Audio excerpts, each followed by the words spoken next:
As with any major injury, you want to start icing right away.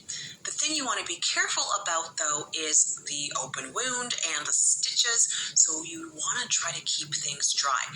So stay away from things like using ice cubes and maybe opt for something like a gel pack.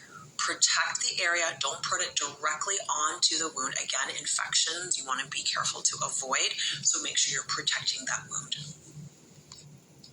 You can actually start direct C-section scar massage as soon as your surgeon discharges you, and that's usually around the 6-week mark.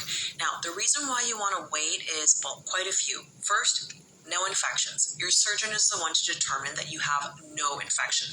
Second, your wound, it should be closed, like no little gaps or anything like that, disrupted stitches, etc. Third, you don't want to start massaging too early because the fact of the matter is you actually need time for healing.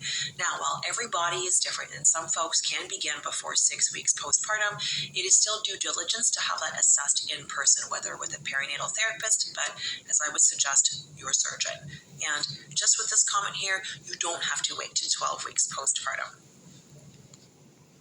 To this mom here, I want to remind you and everybody else that your scar is not going to be completely the same all the way across. Don't forget, that is actually the external scar only. You've got another internal horizontal scar, you've got a vertical incision or scar right down your linea alba, and then there's that third major scar across your uterus. So all that scar tissue that goes three-dimensionally through your body pulls and yanks in so many different ways. So when you describe that, the scar moves upwards but not downwards, this is actually very common, but don't make this your new normal. You want to make sure that the scar is moving just as well up and down in comparison to your own body and specifically your own belly. So what I always teach my students is compare your own belly skin above the belly button, see how that moves, compared to the belly skin below your belly button.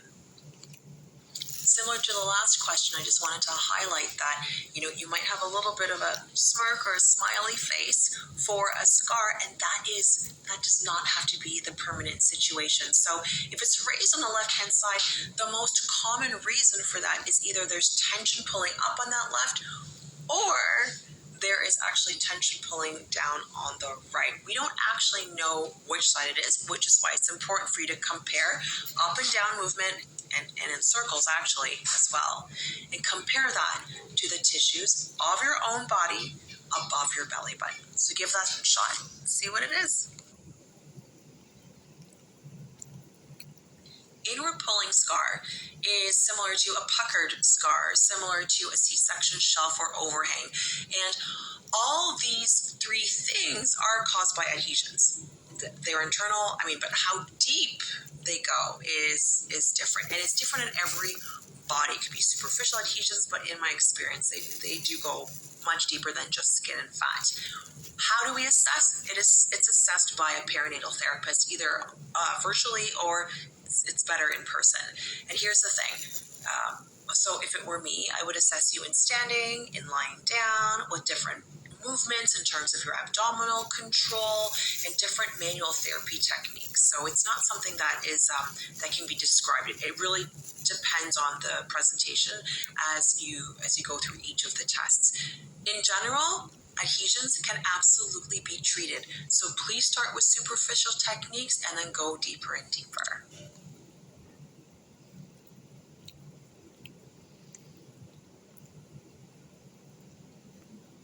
If you're 13 months post-operative, if you're years post-operative, it doesn't matter how long it's been. Start where you are, and that means at the beginning. So if you've never done any scar massage or core retraining, it's not too late.